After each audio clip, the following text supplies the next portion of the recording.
Welcome to Friday, September 8th, 2023, your Day Weather Podcast brought to you by Cowboy State Daily. Did you know that Cowboy State Daily publishes a digital newsletter at 5:45 a.m. every day, and it's free to get yours emailed? Go to cowboystatedaily.com and subscribe. Well, we've got some changing weather coming this weekend. However, before we get to those changes, today and a large portion of Saturday for many of you will bring us just textbook, classic, really nice September weather. So enjoy it. Going to be another nice day out there. A cold front coming southwestward out of central Canada will impact areas east of the divide, and there's really going to be a big dividing line between areas, especially Sunday and Monday, that are cloudy, cool, and wet, and areas that are sunny and drier.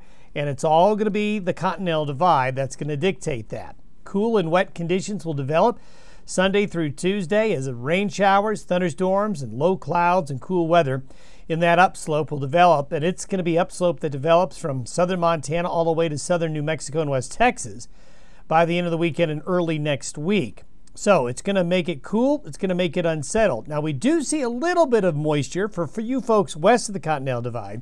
Later in the weekend and early next week, we get a little bit of subtropical moisture coming in, and this cold front will cause some instability. So there will be a little bit of shower and thunderstorm activity west of the divide early next week as well. Satellite photo this morning shows Hurricane Jova out here in the Pacific. It's going to continue to just move out to sea, not cause any problems on any mainland areas. Here we have an upper level low right here along the U.S.-Canadian border. As the system travels this way and intensifies a bit, that's going to be the player later on this weekend. But there will be some showers across portions of northern Idaho and Montana with that system today, but it'll be mostly dry elsewhere, all due to a nice, big, large area of high pressure over the west. So enjoy today. It's going to be really, really nice. Now, by Sunday noon, you can see that the weather pattern shifts around a bit. High pressure develops in western Canada, and we have a bit more of a trough, and you can see it right here. It's not really impressive, but this time of year, and when you get into the cooler seasons, this is where you'll get cold air piled up, and that cold air gets pushed southwestward as that low cuts across Hudson Bay.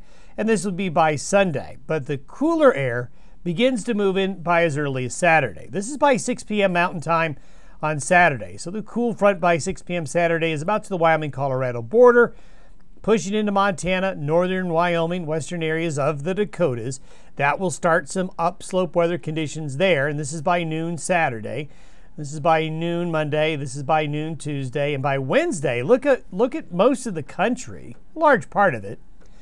Cooler air from Canada spills in and really brings a taste of fall. Look at that cool air getting almost all the way to the Gulf Coast by noon Wednesday. So all along the western areas where that air gets pushed uphill against the high plains and Rockies, you're going to get low clouds and you're going to get some showers. And if you look over the next 7 days, this is basically from today through next Friday, you can see that the anomaly added up over a 7-day period for the nation's midsection really is going to be rather, at least relative to average, cooler than normal. Nothing off the charts, but certainly a little taste of fall for a large part of the United States. This is the forecast through Sunday. So this is for today, Saturday, and Sunday. Today's shower and thunderstorm activity is really showing up here. That's going to mainly be today. But here is going to be Saturday through late Sunday, with showers and thunderstorms developing in the upslope pattern east of the divide. Only a little bit of spotty shower activity west of the divide, but that will change a little bit later on. This is the next period, so this is basically for Monday through Wednesday. And you can see the deeper moisture along the front range of Wyoming and Colorado eastward out into the plains, but showers getting all the way into Kansas, Oklahoma, Texas, New Mexico. But notice western slope areas early next week, you've got a chance for some showers and thunderstorms getting over the divide as well. It's just going to come a little bit later. While east of the divide, it's going to get a little bit soupy. Yes, it's going to be cold enough that the higher mountain areas in this cooler weather pattern will see the chances for a little bit of snow shower activity above ridgeline, kind of like what we had over Labor Day weekend. Nothing significant, although notice it's getting a little bit further south into Colorado as well.